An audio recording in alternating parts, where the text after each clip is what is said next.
boom, boom, boom, boom, boom. We're recording, yay. There we go.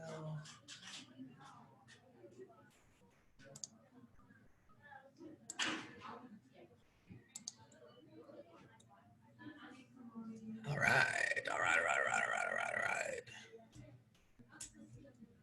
Why do I hear so much feedback?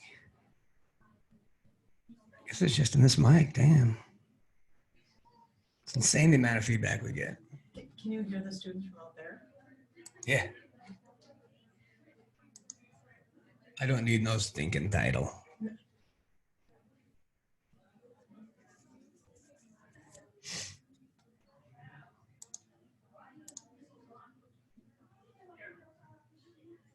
Boom goes the.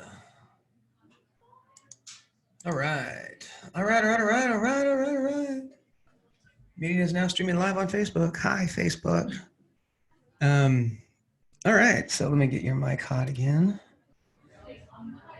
Wow, I can't. Maybe we should shut. Can you shut the door just I will. halfway? Yeah, I'm getting all kinds of feedback. Yeah.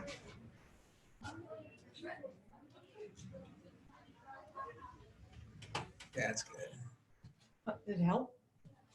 Yeah, go ahead and shut it all the way. Screw it. Well, that definitely helped. All right, all right, all right, all right.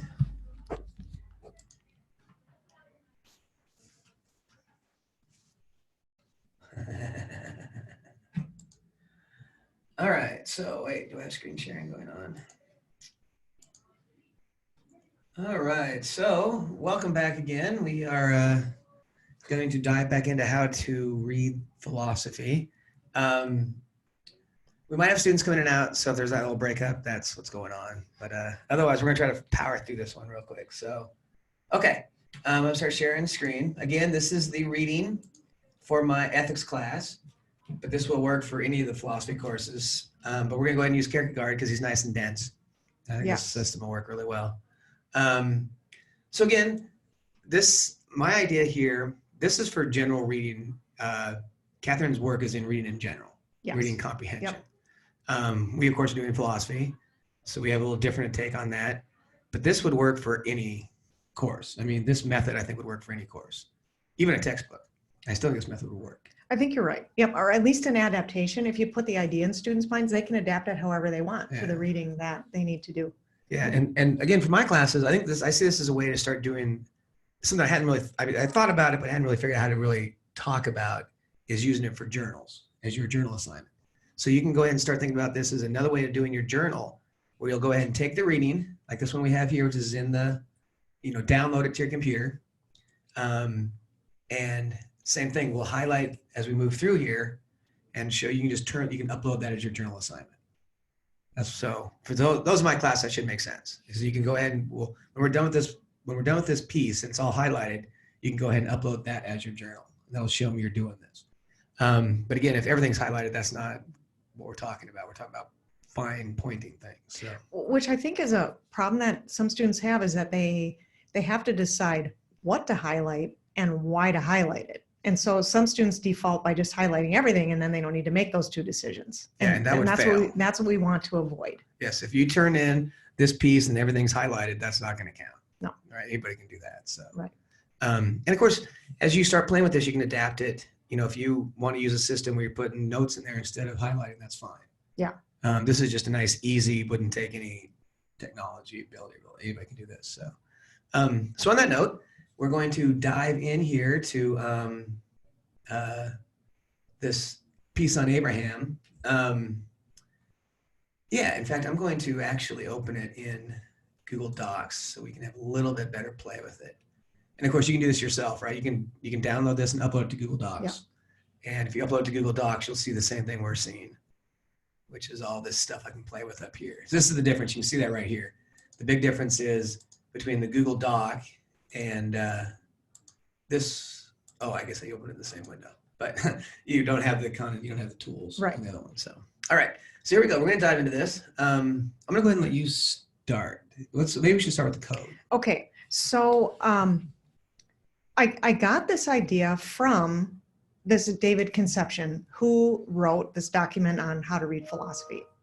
And one idea that he had is he said, really, if you want to boil it down, and again, I think Shane might disagree with this or think this is oversimplified, but okay. So what David Conception is arguing is that there's basically 4 types of information available in philosophy text. And I'm going to talk about a 5th. But the 4 that he talks about are, one, that he says philosophers basically make conclusions or statements. They provide reasons why they made those conclusions or statements. Then they'll have replies where they might say, well, I think this, but other people might think that. And he categorizes that as a reply, or very closely related would be a criticism, where somebody else comes along and criticizes. So the philosopher might say, okay, this is what I think. Other people think other things. This is what they think. This is what I think. And so so those are the 4 types of information he says will turn up in your average philosophy text. But another type of information is where you would identify information that would help you understand that philosopher's main argument or main purpose for writing the text in the first place. So that ends up being 5. And I thought, well, what if we wrote down those 5 types of information and then we color coded them, so that every time we read something that we thought was a conclusion or a statement made by that philosopher, in my case, I made it blue. Whatever color you pick wouldn't really matter. I made pink was reasons. In other words, why does a philosopher think what they think? Yellow, I turned into replies. And I felt like replies and criticism are kind of similar. So those would both be yellow. I think Shane's going to jump in here. It's the reasons. I mean, reason is just one of those terms in philosophy that's usually pretty pointed. Oh. So like the idea of, I mean, I guess I would separate out the reason. I guess I hear, when I hear reason, I hear argument. So when you say the argument that's being made, that's what I hear by the reasons. So the reason you say reason and argument are the same thing, or? Well, if I make an argument, I'm giving you the reason. That makes sense.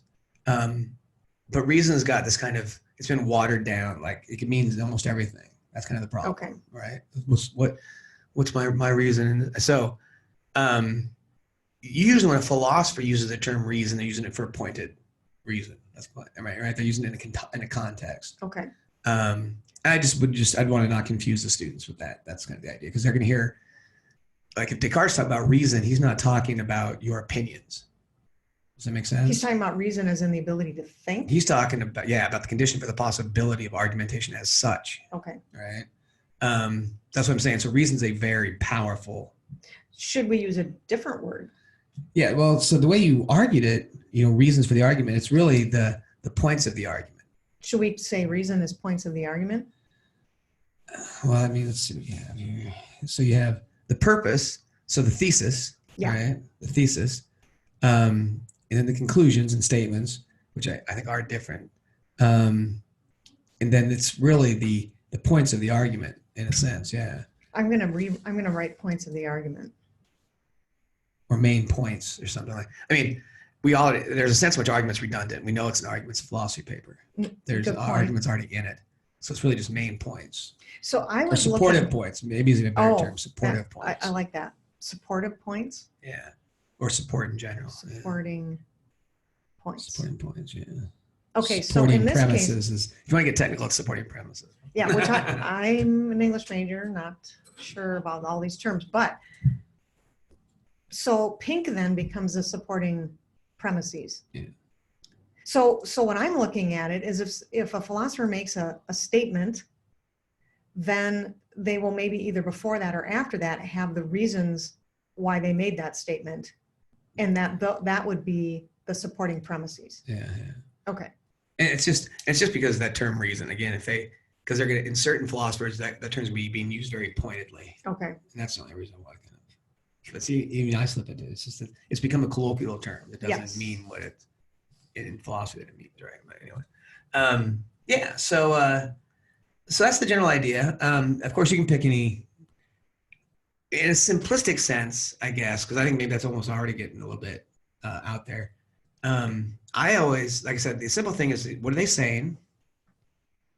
Why are they saying it? And how are they supporting what they're saying?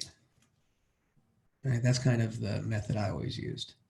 Kind of what's the main point? That's probably the most important color. What is the main point? What is the thesis, so to speak? What is the argument being made in the paper?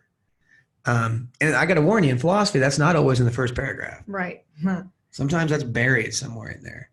And conception does make that point. He said, you have to look. You can't just, look for a thesis the way you would in an essay in my field, in English. Yeah. That's going to be the bottom of the first paragraph or the first section. Which your papers have to be that way, because as you learn to write, that's how you have to do it. Yeah. But as these guys, because I used to have a professor that said, you have to learn the rules. Once you learn the rules, you can break the rules. But then know But what you you can't do. break what you can. Yeah, you can't break something you don't know how to do. Right. He used to use the basketball analogy. A fake only works because you're supposed to be passing it. Everybody expects the pass. If everybody expect the pass, the fake wouldn't work. Right. Same kind of thing. If you don't know what you're doing, then yeah. But so just keep that in mind, that you don't expect the thesis necessarily to be in the first paragraph. So, Right. Yeah. That said, let's kind of work through this a little bit and see what we think. So again, here we go. This is this piece on Abraham. We're not going to read it word for word. Nobody has time for that. But looking at this first paragraph, what would you say? Where'd you mark first? What I marked first is blue for this statement, and I just kind of marked the end of it. How empty then and comfortless life would be, because he seems to be saying, okay, if all these things were true, life would be comfortless and empty. And so that's a little bit, not quite halfway down. That's one, yeah, I'm not seeing it. You went too far.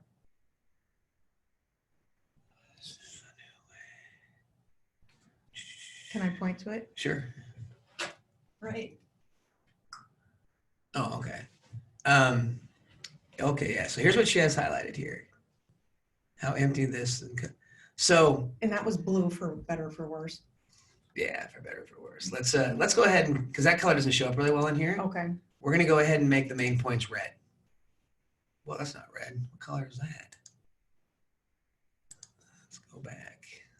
You could do a lighter blue. That would show up. Yeah, let's do, maybe that blue would work. There we go. That's better. So we're going to stick to blue. Okay. So she has how empty then and comfortless. And that conclusion follows from what? So that conclusion follows from his, well, then I guess these up here would be our supporting premises. If we go by the argument. Or I mean, if we go by what we discussed up here. I mean, I guess they're supporting, but these seem to be more, this opener seems to be kind of the general, if this, then this. Yes, Okay. I did notice that structure. Yeah, which, let's be clear, Kierkegaard is very aware of this too, because if then rhetoric is what the Gospels or what the Bible's written in. If you do this, then God will do this. That's what the whole Coventry idea is about, right? If you do this, then God will do this. So that if then structure is in the Bible. And Kierkegaard's using that too, because he knows that. Just kind of looking at this, since this first part's pretty easy, he starts out by saying, if there is no eternal consciousness in a man, if at the foundation of all there lay only a wildly seething power, which rhythming with obscure passions produced everything that is great and everything that is insignificant, if a bottomless void never satiated, Satiated. right? Yeah, sorry, lay hidden beneath all, what then would life be but despair? There's the claim. That's So you his would back thesis. this up? Well, I'd say that's his thesis, Okay. which you have in green, right? Don't you want to make that green? Mm-hmm. But I blew it because I put the thesis, the main argument down here. But we Old can school certainly- habit. We can make that, maybe you're right, but we can certainly, I mean, this is his thesis. He's saying right here, if all these things are true, what then would life be but despair? Right? So that's his kind of, which is really drawn in. This is his claim. This is really his, and I guess we don't really have a color for this. This is kind of his philosophical question. Make it yellow. This is the heart of what he's saying, right? Okay. If there is no eternal, if man is finite, that's what he's saying, right? in other words, if we die and there's no heaven. Yeah, if man is finite, if all there is life, there is no afterlife, there is no souls, all that kind of stuff, right? If life is just life, if there is no eternal consciousness in man, what then is life but despair? That's the question he's asking. Yep. Right. So that's the foundation that he's asking. And then this next move is that simply, if life is despair, then it seems how empty and comfortless it would be. Right. And he's kind of trying to, I think with Kierkegaard, he's setting up this kind of, I guess this is the way to look at what's going on. And this philosophers like to do this a lot, especially the existentialists. They're not making statements so much as asking questions. If this is the case, then this seems to be what follows. They're not saying it is the case. I think that's what gets people in trouble. They think these guys are saying this is what is. Does that make sense? Mm-hmm. And some are. I'm not going to lie. Descartes and Hume and those guys in the the 1600s and 1700s, they're much more traditional in that sense, like the scholastics. They are saying this is what is. This is the way things are. These are the facts. These are the truth. And that dies with the 1800s, in the 19th century, right? 19th and 20th century, that goes away. And now we're living in the age of, in the wake of that. It took a long time, but these guys are the ones that started it. These guys started there is no truth. Truth is subjective. Kierkegaard actually says that. Truth is subjective. And so the point simply being, you hear things like, oh, let's use Trump. Trump lies and blah, blah, blah. There's a way in which he's just manifesting this. There is no truth. Truth is what I say it is. And this is kind of growing out of this. That's just to kind of show what's going on here, how powerful this really is. Right? Because it's easy to kind of see this stuff as just these crazy guys talking about stuff. But this changes, these are the guys that destroy facticity, the idea that there are facts. Facts are simply opinions. They're opinions that work, and they're opinions that work for us, but it's not clear they're facts in the sense that they're, once we're gone, they're still facts, if that makes sense. Okay. So that's kind of what's going on there. But you can see just in the way we've done it here, just looking at this, we're starting to see, it's becoming pretty clear what's going on here, right? That it's linked to the idea of right there, that first point, if there's nothing eternal, right? So Kierkegaard's setting that up there. If there's nothing eternal, then life is meaningless. Right. And if life is meaningless, that's the source of despair. That despair is the source of meaninglessness. Now, what Kierkegaard's going to do is actually invert that and say that despair is what causes us to believe in meaningless. But I don't know yet. Not yet. And then he kind of, then from here, and this philosophers will love to this, I think this is kind of just a digression, just kind of more of him harping on this same kind of concept, how he got to it, right? This, I would argue there's really no answer in here.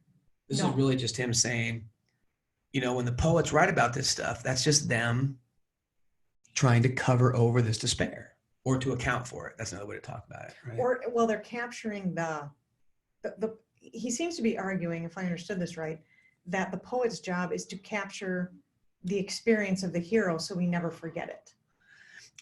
See, that's old school. That's the way we used to believe.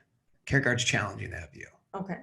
That's why I'm saying if you go into these things, reading this stuff, thinking these things mean certain things, that can be the problem. That's why I'm saying you got to be careful with philosophy. If a philosopher is praising somebody, they're probably not praising them. So in other words, there is no panegyric. No, yeah, okay. Exactly. Which is not a word now I've heard it like 9 times since I read this article. Really? Never heard it before. Isn't it funny how that happens, right? It does, yeah. And so, yeah, just, don't get lost. Try to stick to these key points. That's why I like this method. Because if you just stick to kind of looking for, I'm looking for emptiness and I'm looking for things about despair. Right? That's what you should be doing at this point. Is what is it? I'm not eternal. What is life but despair? And how empty and comfortless life would be if it was despair. Now, the poets try to cover that over by the ideas of heroes, right? All those things, heroes, faith, reason, science, those are all attempts to cover over despair. That's what Kierkegaard's saying. There's no difference between science and religion. It's just opinion that separates the two. That's what he's trying to get us to see, okay. Right? And they're both just attempts to cover over despair. In fact, what Heidegger and those guys will argue, we get so sucked into science, technology, that now we think that is the answer to despair. And science is the essence of despair, which is, I think, fascinating because science doesn't do anything to deal with despair. If anything, it gives you drugs to cover it over. Yes. That's the best it can do. That's the best science can do is just to drug you into submission. And Kierkegaard and these guys all see that. That works, and especially works if you want to control societies and things like that. But if you want to talk about being an authentic human, that's something's weird's going on there. We're caught in the web of despair, and I think you can make the argument that these guys were right. All the rise in anxiety and depression, all that is because we turned away from, I guess the best way to put it, religion and faith did a better job of covering over despair than science does, for lack of a way of putting it. Right. Because with religion, with faith, and this is the counter edge to Abraham. Abraham is not in despair, but he's also willing to kill his son. And I think Kierkegaard wants to be very clear about that don't confuse the lack of despair as good, if that makes sense. And see, and that was the trap I fell into, apparently, because when I read this, I thought, well, he's really holding up Abraham as this human that maybe he's saying we should emulate. I don't know, but it definitely seemed to me, I finished the reading thinking that he really thinks Abraham is great. Yeah, and I would argue, I do argue that that's almost the exact opposite. It's not whether Abraham's great or not. It's just Abraham's not human. At least he doesn't act human. Because humans, and Kierkegaard kind of teases this out, he says if Abraham would have known that God was going to stop him, that would not have required any faith. Right. Right? So Abraham has to be willing to kill his son blindly. And all Kierkegaard is saying is maybe that is the best. But if that's the best, we need to rethink everything about society and structures, right? Because if you do that now, they lock you up. And how can the best get locked up? Does that make sense? Yeah. And that's what he's trying to get us to see, right? There's a tension there. Either the best man cannot be social, or to be social is to not be the best man. So this puts into a different light when he comes back at a variety of points in this reading, and he'll make comments about how other people would think this if this happened to them, but Abraham did or thought that. Yeah, and what he's trying to say is a normal person would think this, but then Abraham, who doesn't have, let me rephrase that. A person of despair would say this. A person without despair, Abraham, would say this. And the fact that what Abraham does goes against every social instinct we have is his kind of, Abraham might be the father of faith, but he's not the father of society and civilization and things like that. Okay. Right? And I think what Kierkegaard's trying to say is those two just can't play. You can't have faith and civilization. Those two can't play together. True faith, right? Authentic faith. Because authentic faith is God says, kill your son, you kill your son. You don't ask questions. Right. And imagine so you're off and running, right? Now, there have been societies like that, right? The Aztec. There's been lots of societies that do kill children and sacrifice children. And we would call them barbarians or savages, right? We have all kinds of terms for that. And Kierkegaard, and the whole point is maybe they're actually close. Maybe they were the ones that actually have the right way to live, because they embrace their despair and sacrifice the children to try to cut, to the despair, rather than trying to cover it over and think we can ignore it or something like that. So. At least that makes me feel a little bit better having grown up hearing the story of Abraham. I always thought in my mind, why would you listen to a God that's telling you to kill a child? Why would you do that? So at least I feel a little better that thought went through my head learning that story. And the ancient Jews, the ancient Hebrews, they were very well aware of these contradictions, right? They did not fall on deaf ears, right? They were very much aware of how you can't ever have real faith, not Abrahamic faith. Abraham might be the ideal, but we can't we need to, that's a very kind of ancient Jewish thing, that it's that humility in the face of God, right? Mm-hmm. We are not gods. We love our children in a way that is ungodlike, because for God, life and death don't have the same meaning, right? Right. So, and we can't, if we could love like God could love, then we wouldn't have these issues. The fact that we can't is exactly what Kierkegaard's trying to get us to see, right? That we're limited in our abilities. And that's kind of what's going on here in a sense, is he's really trying to humble, especially he really hates the Protestant movement. This idea that I mean, in a sense, I think he respects Catholicism more than the Protestants, because the Protestants are, well, whatever I talk to God directly. And Abraham's like, yeah, no. You mean Kierkegaard is, not Abraham. Or sorry, Kierkegaard, yeah. But Abraham would have to say the same. But yeah, but that's Kierkegaard, right? That this Protestant movement, this idea that you can just whatever, as long as you love Jesus, everything's okay. He's like, he likes the structure more, right? At least the Catholics have a structure, right? Something that holds things in place. Okay. So anyway, so we get through this first paragraph. Do you want to be? Well, now I marked this last bit in green Oh, as a okay. purpose and a main argument, but in light of what you're saying, that's not true. This is inaccurate. Yeah, I mean, I would say this is literally poetry. It's him writing Okay. poetically, right? But it's not necessarily, he's not really making the argument, right? Because he says, hence, no one shall be forgotten who was great. But that's in the ancient times, right? That was the whole reason he had heroes, was to be remembered. Right. It was to be immortal. And so what he's trying to say is that's that same kind of thing. That desire to be immortal is that attempt to undermine this idea of not having eternal consciousness. And then the poet brings that to life. He just regurgitates it. Yeah, because the poet's job is to make sure we don't forget the hero. The poet's job is to lie to us no matter what. As long as, the poet's job is to keep the hero in place even if he has to lie. That's why Plato kicks him out of the city, because they lie. They lie to support their views. They don't think philosophically about it. So when we moved into the second paragraph, and I'm sure maybe there's a name for this structure in philosophy. I don't know what it is, but he kind of repeats this structure over and over again. Yes, you'll find it in philosophy a lot. We'll just keep coming back to the same thing over and over and over. Yeah. So no, not one shall be forgotten who is great in the world. Okay, but then the structure starts. But each who is great in his own way, and each in proportion to the greatness of that which he loved.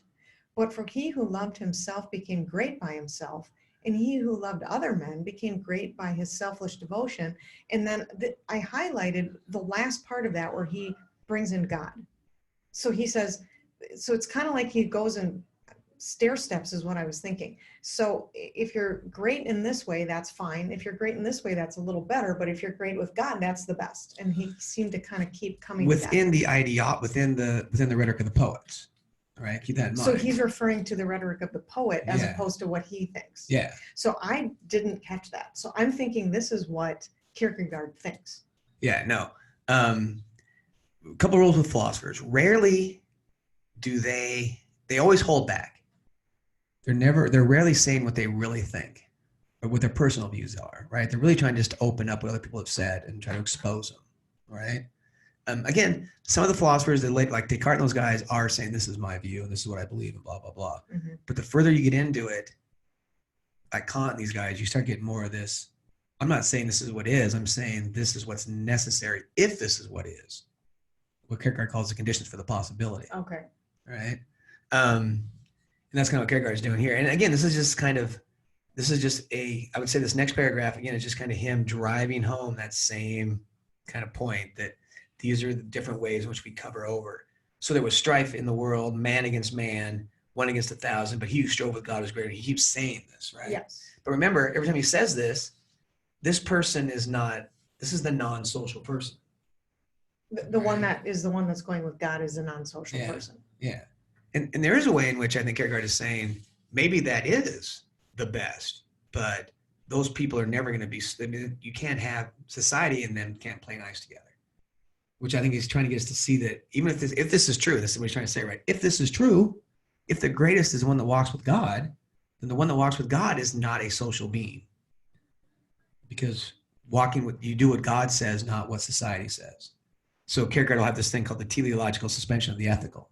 Is it possible to live in society and suspend the ethical? And teleological refers to theological, right? No, teleological is an end. So teleology is the links of ends, right? So a teleology that says, this is what he's building as a teleology.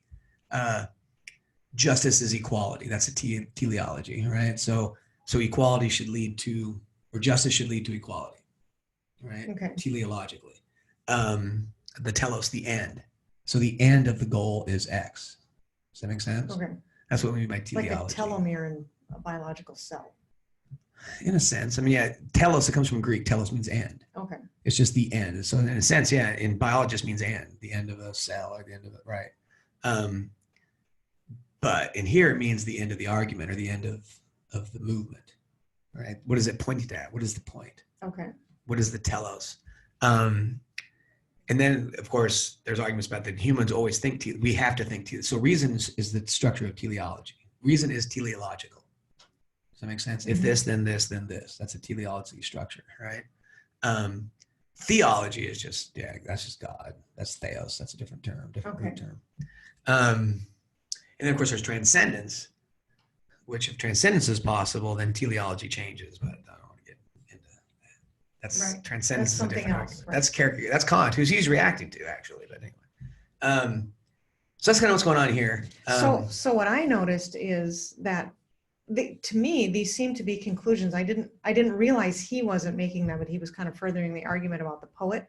So I marked in blue where he's talking about kind of at the end of each set, I don't know, set of statements or whatever you want to call them, where he's saying, and then the person who does it with God is the best. And I mean, I guess, so, that's kind of one of those why when you had conclusion and statement, I was kind of confused there. I'd separate those two. Okay. Because conclusion and a statement doesn't have to be a conclusion. Right. Right. A conclusion is a statement. That's what I wondered what conception meant. So this is my interpretation of what he meant when he talked about a conclusion, because I thought, well, he doesn't mean just the conclusion at the very end, because he talks about that separately. So I interpreted conclusion to mean when the philosopher makes a statement that they seem to be sticking by. Yeah. I mean, I think statement is enough. I think conclusion is a little, because I think conclusion is just more unique. Yeah. Okay. Statement, well, it's telos. It's a teleological statement. That's more what it is, right? So they're right. It feels like a conclusion because it has a teleological sense. It has an end to it. Okay. But it's not a conclusion in the sense that it's all the points together, all the statements together, right? Which is why I say conclusion is all the statements together make the conclusion. So yeah. Okay. Again, we can get lost in the terminology pretty quick. So. We can. But anyway, so what do you think about this paragraph? It sounds like you would not mark anything in this one. Yeah, I find that I don't find that paragraph that interesting. Okay. Yeah. So let's look at the other ones. Now, this one I think is interesting. By faith, Abraham went out from the land of his fathers and became a sojourner in the land of the promise. And that's a very particular term. You know what that term means? A person who goes on a journey. Well, a particular journey, though, a spiritual journey. Right? It's got a very distinct meaning. To sojourn is to walk with God. Right? That's what it means, to walk with God. Thoreau likes to use that if we could just walk in the forest, if we could sojourn in the forest, we could be with God in the forest, we would be closer to what reality is. But anyway. So that's he could have just said becomes a walker of the land. He wants it to be, what it really means is a holy, what do you call that? A pilgrimage? Yeah, okay. That's what it literally means, like holy pilgrimage, but walking with God, right? That kind of sense. So, and again, that's the kind of those, if you have a term that you don't know, kids, hey, we live in this great world. Look, you go like this, and then you do explore it, and they'll give you all kinds of definitions and stuff over here. Just do it. Don't guess. I mean, it's super easy. Make sure you know what the term means, especially in philosophy. So, and it's not like I used to have to carry dictionaries, kids. Right, so I don't want to hear it. Right. Yeah, it used to be a lot harder. A lot harder. You guys have it so lucky. You don't know. Oh, I can move that. That's really cool. You can put this wherever you want. Learning new things every day, kids. Yeah. All right, so let's look at this paragraph here. So by faith, Abraham went out into the land of his fathers, became a sojourner in the land of the promise. He left one thing behind, took one thing with him. He left his earthly understanding behind and took faith with him. There's not a more driving point than that one right there. Well, then at least I marked it. Yeah, you got that. So you're right. Because you can hear it. He left his earthly understanding behind. That's why I keep trying to stress how even if Abraham is the best, he's not of earth. He's not of the human. At least I got that part. That he's definitely saying Abraham is not earthly. So that was clear to me. Where I fell apart is I thought he was saying that was a good thing. Well, I think what Kierkegaard is, and he's not saying whether it's good or bad. He's just saying that's not how most of us live. Yes. Does that make sense? Oh, that totally makes sense after doing the reading. But I also think Kierkegaard's asking, what would society look like if everybody did that? Yeah. right? That's what he's really trying to get us to see. And I think within that, he's asking, what does it mean to be human? Is Abraham just a myth? Is that not even possible? See what he's subtly doing? Is it even a myth? Is it even possible? Is the story of Abraham simply to show us that we can't be that? Or is it even more nefarious than that? It's trying to show us that if we were, it would be much different, right? We can't even fathom what that world would look like. Right? So that's that kind of tension there.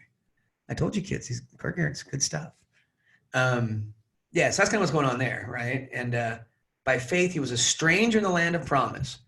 He was a stranger in the land of promise by faith, because the land of promise is Israel, right? And so in Israel, he is a stranger because he has faith. That shit is mind-boggling.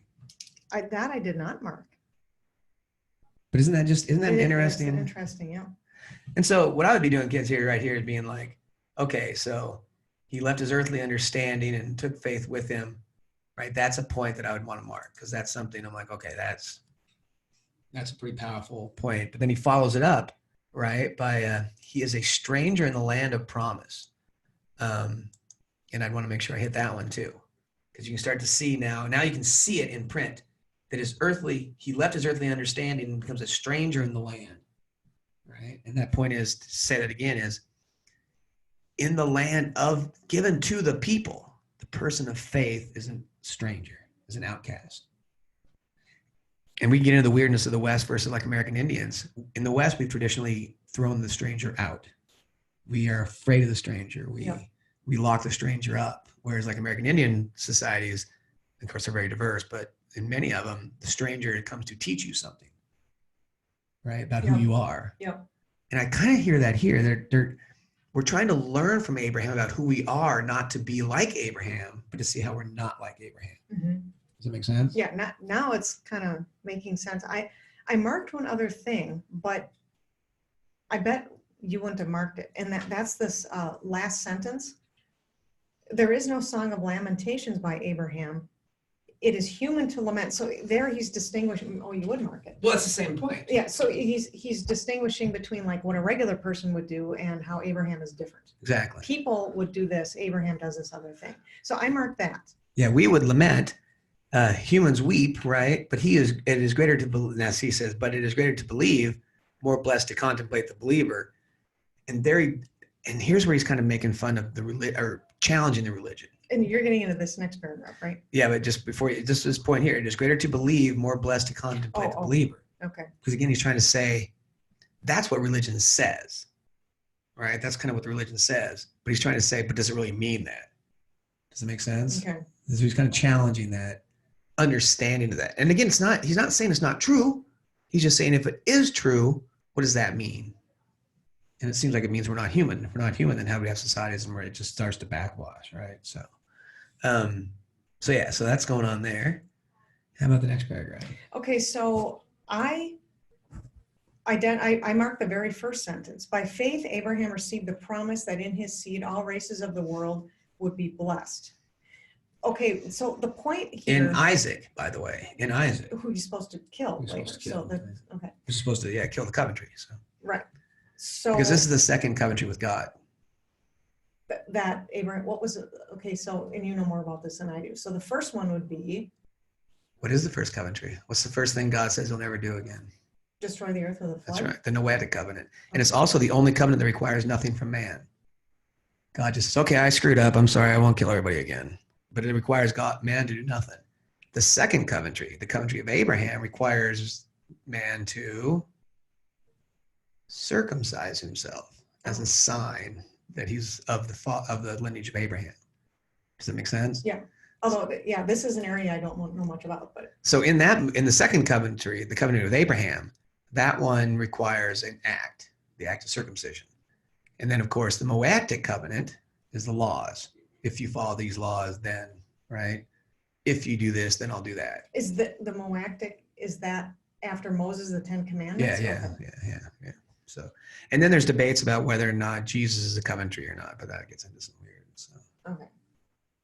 That's, So here I marked the first sentence, And then I marked one in kind of in the middle. It says, but it is greater. So again, I noticed the structure. It's, this is okay, this is better, but this is the best. It is a greater to believe, more blessed to contemplate the belief. So he repeats that idea more.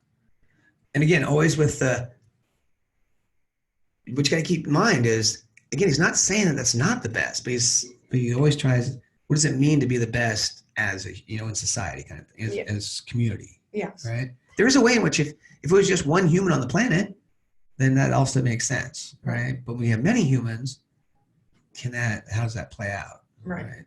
So I marked that, and I don't know if you want to mark that on that copy or not, but so then what I did is I noticed that Kierkegaard starts, this is kind of me explaining it to myself. It's toward the end of the paragraph. I had a lot of yellow, and yellow was replies or criticisms. And the reason that I marked these is because it seems as though toward the end there, he's saying, this is what a normal person would do in Abraham's situation. So I looked at that as replies because he's saying that this is like the response of a normal human. And I marked all those in yellow where he's contrasting Abraham directly with other people. Well, so were it not better if he had not been God's elect? I marked that. And that's him starting to say, what do we mean by better? Yeah. Wouldn't it actually been better if he wasn't God's elect? Wouldn't it have been better if Abraham could just been like everybody else? Right. Right. I picked up. So, but then I have the sentence, but Abraham believed and held fast the expectation. I marked that as a significant point. Because again, he's contrasting Abraham with what he thinks everybody else would think. And then you got to be careful. Then you got to follow with that. Anytime there's an if in philosophy, especially in Kierkegaard, you want to make sure you focus on that, right? Okay. If Abraham had wavered, he would have given it up. Yes. If he had said no to God, quote, then perhaps it is not after all thy will that it should come to pass. So I will give up the wish. It was only my wish. It was my bliss. My soul is sincere. I had no secret malice. Thou didn't deny it to me. He would not have been forgotten. He would have saved many by his example and blah, blah, blah. So he it seems as though Kierkegaard's saying Abraham would have been more powerful if he could have turned his back on God almost. He would have been a better figure, a better hero almost. I kind of read it that and then I was a little confused. It's a weird moment for sure in this text. For it is great to give up one's wish, but it's greater to hold fast after giving it up. Because the wish is to be the father of a great nation. Yes. But it's better to give that up. And now here's where I think Kierkegaard is making a psychological claim, that we get so attached to our possessions, our children and stuff, that can become a hindrance in a way that you can see, Abraham's freer because of that. Abraham's more free than most because he's willing to kill Isaac. So there's a freedom there. It's not that it's, again, I can't stress enough, it's not that it's a bad thing. It's just not clear that that's what does that look like if everybody does that? If everybody's free, what does that look like? And when I looked at this, for it is great to give up one's wish. Okay, that makes sense to me. But it is greater to hold it fast after.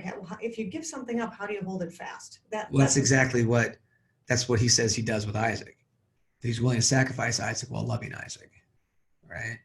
He'll give Isaac up, but he'll still have the love, right? He'll still hold fast. Does that make sense? I think so. Okay, so it is great to grasp the eternal. And the love of God transcends the love of the child, right? Isaac is second to the love of God. Okay. Which again, I think is a shot across the bow, right? Because most people who speak of being lovers of God, if God did come down and say, kill your children, how many would actually do it? Probably none. Well, hopefully. Well, now see, the fact that you say hopefully right there, I thought you believed in God. If God tells you to do something, you don't do it? But then, of course, I would go back and say, why would God do that? God wouldn't. Who the hell are you to challenge God? How do you know what God would say? See, that's exact. Now that, by the way, kids, that is Kierkegaard's point.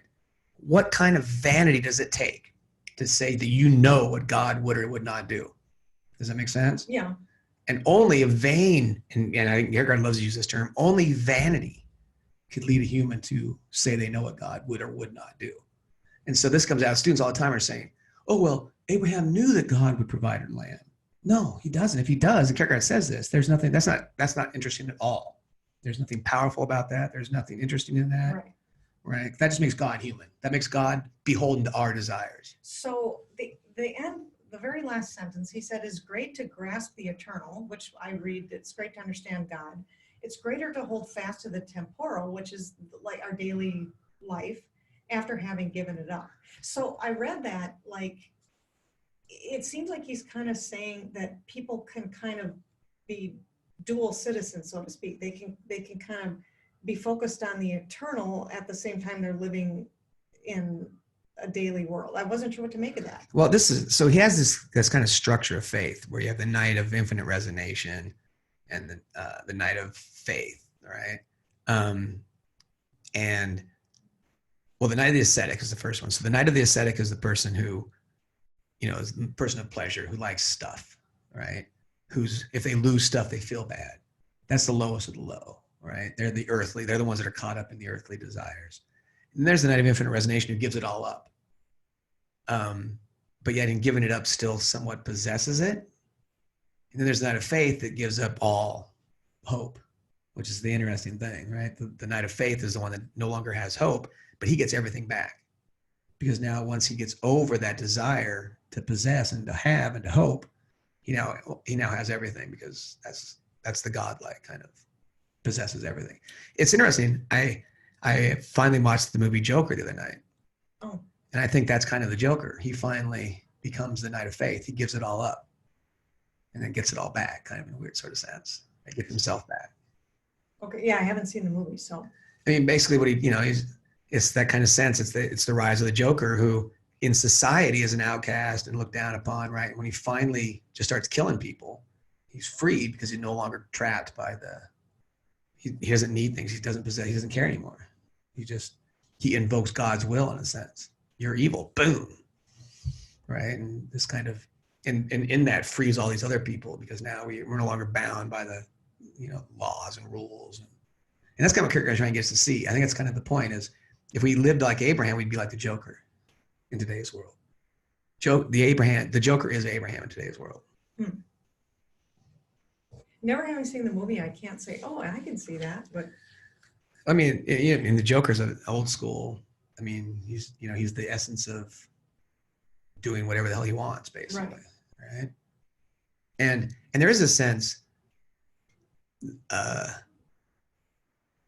think Kierkegaard's trying to say in like that movie, the Joker's trying to do is, we have this view that, killing people, all this stuff that's inherently wrong, but all that stuff is just construct, right? There's nothing out there that makes it wrong beyond our opinions and views.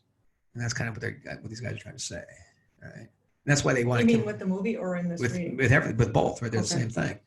The same thing with our views of God. So when somebody says, "Oh, God would never make me sacrifice my child," that's the idea of, again, that there's like a right or wrong that we know. And what these guys are trying to say is, no, there's no right or wrong that we know. There's right or wrong that we believe. But why is your belief better than her belief or his belief? And you're off and running, right? Mm-hmm. What's the difference between the belief of the Joker and the belief of the saint? And Kierkegaard's going, there's nothing. There's no difference there. Those are the same person. It's only our opinions that change that. And then you can talk about, that's why the social comes in, because society can't have that, right? Society can't have people killing each other. So society will lay down laws and structures and say you can't do that. But that doesn't make it good. That just makes it expedient or practical or something like that. All right. Does that make sense? Well, it makes sense, yes. And again, that's why I make fun of sociology and psychology, because they assume that right or wrong structure, right? As though it's just real. And what these guys are going is real. Yeah, let's have that conversation. What is real? And that's kind of what he's doing here. So. Okay, so where are we? Well, we're kind of in this paragraph about they came the fullness of time. If Abraham had not believed, Sarah surely would have been dead of sorrow, and Abraham dulled by grief. And that's just the story of Sarah, how she was barren and blah, blah, blah. And, right. And Sarah is a mean woman.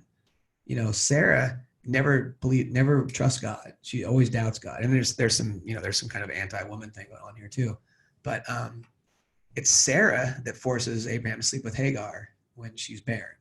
And then Hagar gives birth to Ishmael, right? And then as soon as she gives birth to Ishmael, Sarah gets pregnant at 76 or whatever. And that's kind of God's way of, fuck you. Who do you think you're dealing with exactly? Yeah. And then as soon as she gives birth to Isaac, she kicks Abraham and Ishmael out of the city, forces Abraham to throw her out, to die in the desert with their other, because she doesn't want You mean she threw out Hagar? and Or she Ishmael. Yeah, Okay. both. Because Because you said that she threw out Abraham and Ishmael, but you mean oh, Hagar. sorry, yeah, Hagar and Ishmael, Okay. right? Well, she has Abraham throw him out. That's what I said. Okay. She has Abraham throw out Hagar and Ishmael into the desert to die because she wants her son Right. to be the father. Yeah. And that's the most anti-God thing possible, right? And then of course it's Abraham's the one's willing to. It's not he doesn't tell Sarah he's going to sacrifice Isaac, because if he tells Sarah, Sarah won't let him. Yeah. Sarah doesn't have faith, right? That's that kind of, and that's this kind of anti-woman thing that runs throughout that religion too. But and that's kind of where it's grounded, is women aren't strong enough to have faith. That's that kind of subtle.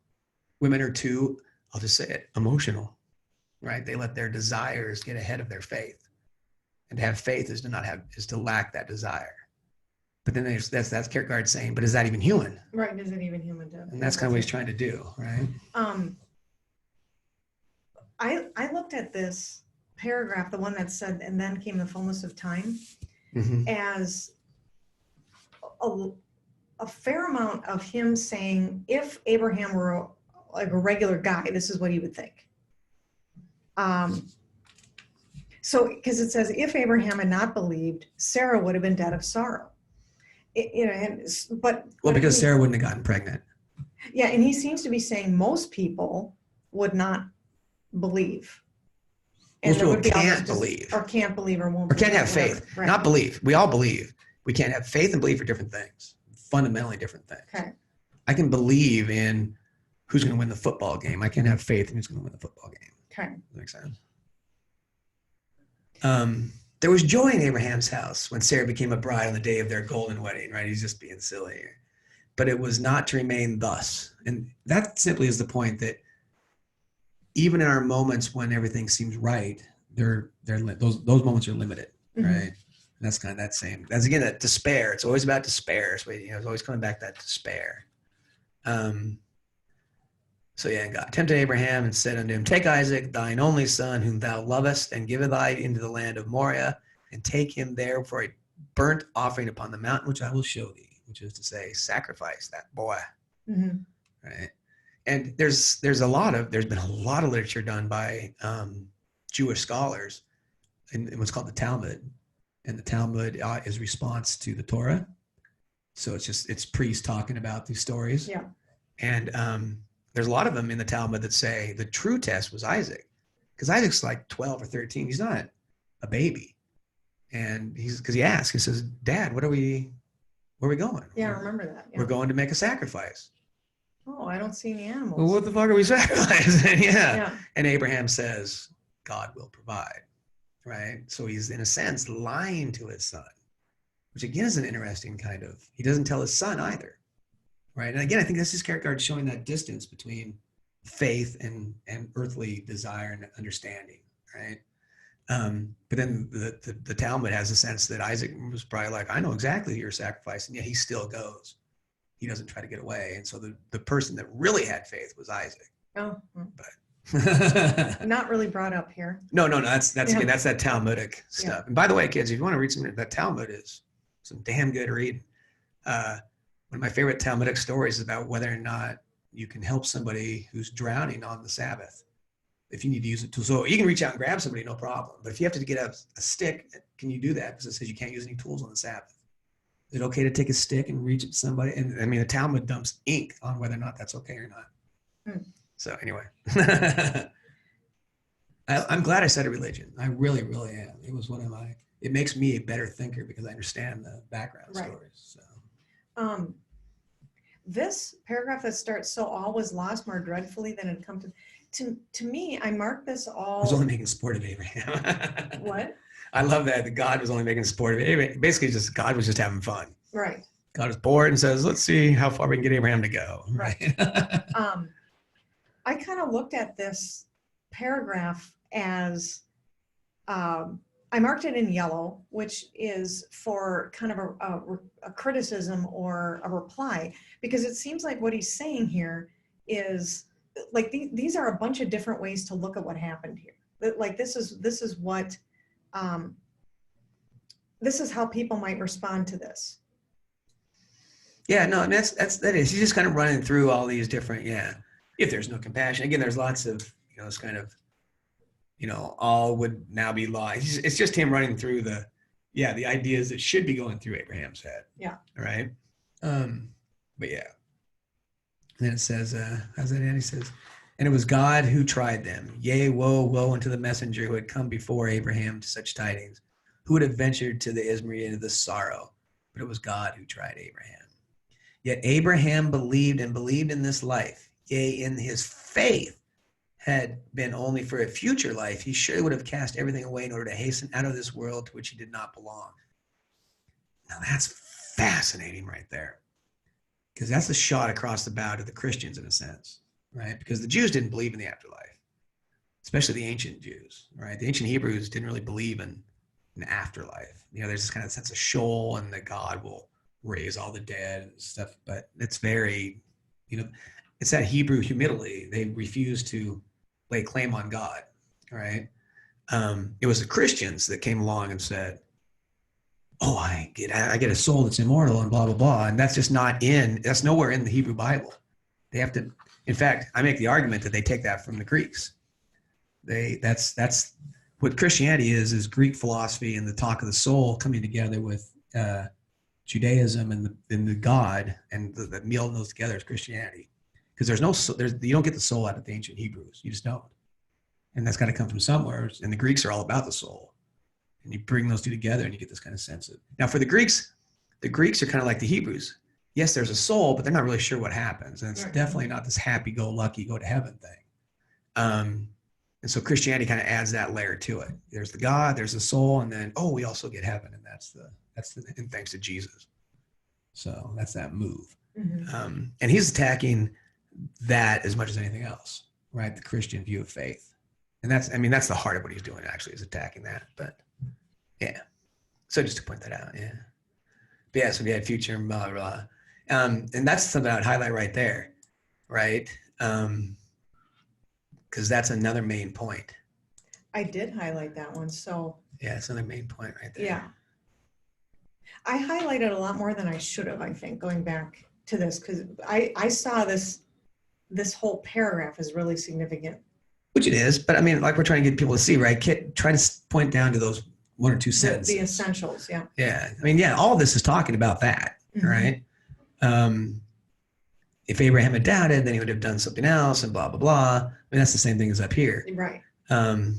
He would have plunged a knife into his own breast, right? He would have been admired by the world and his name would have not been forgotten. But it's one thing to be admired, another thing to be the guiding star which saves the anguished. I think that's fascinating. That is too where I think Kierkegaard is privileging religion over science. And I think we have to keep in mind that he's writing when science is up and coming, right? So in the 1800s, it's the age of the mm-hmm. birth of science, right? And he sees it coming down the pipe and he sees these kind of battles, particularly like psychology. So Kierkegaard he really takes on that idea that psychology is the answer and says, if you push Kierkegaard against the wall, I think he'd say, I'd rather see people have faith than believe in psychology. That's kind of how I hear Kierkegaard saying. Because psychology is the essence of covering over anxiety, whereas religion embraces it. So. I also marked that as very significant, that last sentence there. Though he would have plunged a knife into his own breast, he would have been admired by the world, his name would. So I was seeing that distinction between, so people would have admired him for sacrificing himself and letting his son live. But the fact that he didn't do that makes him the guiding star, which saves the anguish. Because it's faith, because he lived on faith. Because faith became more important than his desire that his son live. Faith becomes more important than everything else. That's right. Which, I think there's a way in which people intuitively always want to say, yeah, until you say, so you'd sacrifice your son? Well, no, like you said, God would never do that. And Kierkegaard, know that you're right back to the problem, right? Yeah, that's right back to the problem we're trying to talk about. That this idea that we can know God's will. True faith is sacrificing your son. And that's true faith. Yeah. And if you already know that God wouldn't do that, then it doesn't require any faith. Does it make sense? Yeah. So, yeah. It is too, so I have to go on to my next thing. Okay. Well, I mean, I think I can finish this up a little bit with these guys because I think we got the structure down pretty good. I mean, the idea at least, right? And I think this is a good way to do it. I really do. All right. So So you think we got somewhere? yeah, no, I think we got something. I think I'm definitely going to start promoting this as a style, and maybe we can revisit this in a couple of weeks or something after Okay, spring break or something. So if students highlight something, I'm assuming you'd also want some sort of notation as to why. Why that? Why did they highlight that? What function? Yeah, so that's kind of that's a good point. Is that you can go ahead and just highlight it, and then maybe at the bottom have like a little quick summary of Or add one of those notes that you can do on Google Docs. You could. I just try not to get too. I try to keep the technological ability to a bare minimum. If you have that ability. But my point is, you don't care. As long No, as I don't they know care. somehow, you just want them to explain. I highlighted this, and this is why. Yeah, and This is why this matters. if you've done this the right way, and you've only got a few highlights, your summary can be, I see the main point. It's about despair. It's about this, and that's all I'm looking for in that journal, really, Yeah. right? So it's about this, this, and this, right? And then the summaries, the module summaries, that might be where they expand on it more. Okay. Right. But yeah. No, I like it. I think it's a good idea. I think it's we had to go round and round and round the rosy, but I think it came up. I think it's good. Now I'm kind of excited about this because there's a bunch of stuff about this reading because I thought Kierkegaard is really a lot more. I was expecting more like challenge to my beliefs or something, but but he was just. I just read this as all. He just thinks Abraham is great, but now you see now I'm seeing a whole different viewpoint. And that's philosophy. I mean, I go back and read stuff that I've read multiple times, and I still am like, oh God, I didn't see that. And I change. And one sentence can change everything.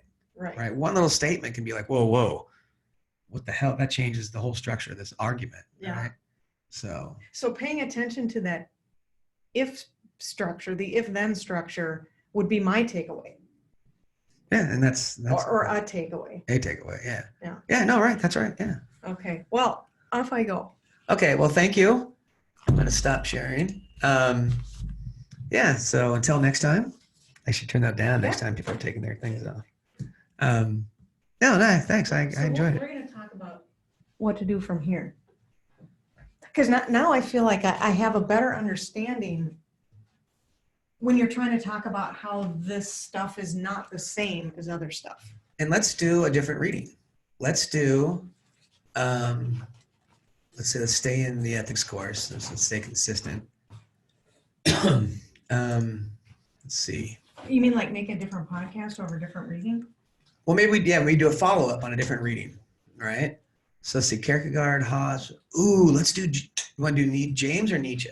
I don't know anything about either of them. William James is an American pragmatist writing in English, so he's a little, there's no translation problem.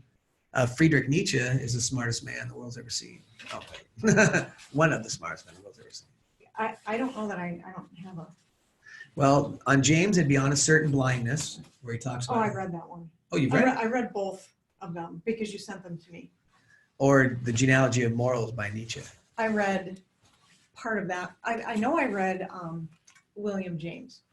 The William James piece is great.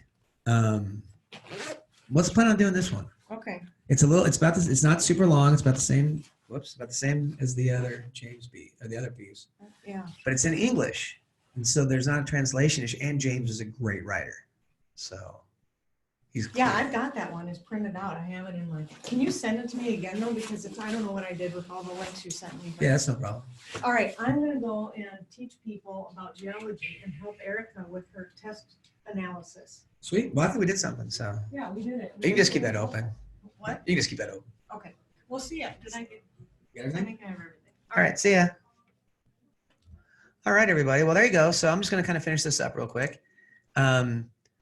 This Abraham piece, just to kind of help see what's going on here. If we get down here, I'm going to skip down towards the bottom here. Here's this great line. He says, "Who gave strength to Abraham's arm? Who held his right hand so he did not fall limp at his side? He who gazes at this becomes paralyzed. Who gave strength to Abraham's soul so that his eyes did not grow dim, so that he saw neither Isaac nor the ram? He who gazes at this becomes blind, and yet rare enough perhaps is the man who becomes paralyzed and blind. Still more rare, one who wordily accounts what happened. We all know it. It was only a trial. But again, there's a sense that if he would have known it was a trial, it wouldn't have been a trial. And that's what Kierkegaard's trying to get us to see. Yeah. So anyway, a lot going on here. If you have questions about this new method, we can talk about it. I'll go ahead and post this in D2L with a write-up. And yeah, so there you go. Good stuff. On that note, we are going to end this session. I hope you all enjoyed it. Until next time. Well, wait. I will do as usual. We'll go out on a song. Let me see here. Where are we at? Let me see what I'm doing. Okay. Let's go out on a song. Let's see what pops up. Do do do do. Oh, I know what we'll do. We'll do this. All right. So as I'm cleaning up, we're gonna do one last song, and I will catch you all on the flip side.